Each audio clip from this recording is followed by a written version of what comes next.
بھلا تم نے بنی اسرائیل کی ایک جماعت کو نہیں دیکھا جس نے موسیٰ کے بعد اپنے پیغمبر سے کہا کہ آپ ہمارے لیے ایک بادشاہ مقرر کر دیں تاکہ ہم اللہ کی راہ میں جہاد کریں؟ پیغمبر نے کہا کہ اگر تم کو جہاد کا حکم دیا جائے تو ایسا تو نہیں کہ لڑنے سے پہلو تہی کرو۔ وہ کہنے لگے کہ ہم اللہ کی راہ میں کیوں نہ لڑیں گے جبکہ ہم وطن سے خارج اور بال بچوں سے جدا کر دیے گئے۔ پھر جب ان کو جہاد کا حکم دیا گیا تو چند اشخاص کے سوا سب پھر گئے، اور اللہ ظالموں سے خوب واقف ہے۔ اور پیغمبر نے ان سے یہ بھی کہا کہ اللہ نے تم پر طالوت کو بادشاہ مقرر فرمایا ہے۔ وہ بولے کہ اسے ہم پر بادشاہی کا حق کیوں کر ہو سکتا ہے؟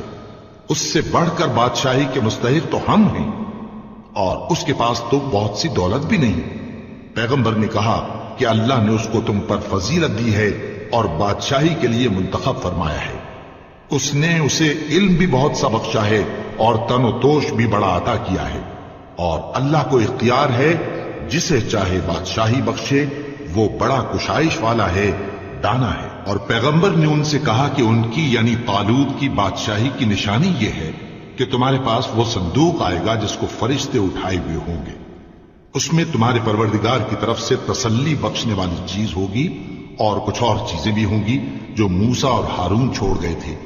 اگر تم ایمان رکھتے ہو تو یہ تمہارے لیے ایک بڑی نشانی ہے۔ غرض جب طالوت فوجیں لے کر روانہ ہوا تو اس نے ان سے کہا کہ اللہ ایک نہر سے تمہاری آزمائش کرنے والا ہے، جو شخص اس میں سے پانی پی لے گا اس کی نسبت تصور کیا جائے گا کہ وہ میرا نہیں، اور جو نہ پیے گا وہ سمجھا جائے گا کہ میرا ہے۔ ہاں اگر کوئی ہاتھ سے چلو بھر پانی لے لے تو خیر۔ جب وہ لوگ نہر پر پہنچے تو چند آدمیوں کے سوا سب نے پانی پی لیا۔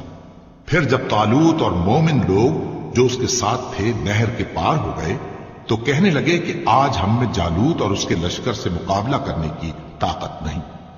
جو لوگ یقین رکھتے تھے کہ ان کو اللہ کے روبرو حاضر ہونا ہے، وہ کہنے لگے کہ بسا اوقات تھوڑی سی جماعت نے اللہ کے حکم سے بڑی جماعت پر فتح حاصل کی ہے، اور اللہ ثابت قدم رہنے والوں کے ساتھ ہے۔ اور جب وہ لوگ جالوت اور اس کے لشکر کے مقابل میں آئے تو اللہ سے دعا کی کہ اے پروردگار، ہم پر صبر کے دہانے کھول دے اور ہمیں لڑائی میں ثابت قدم رکھ اور لشکر کفار پر فتح یاب کر۔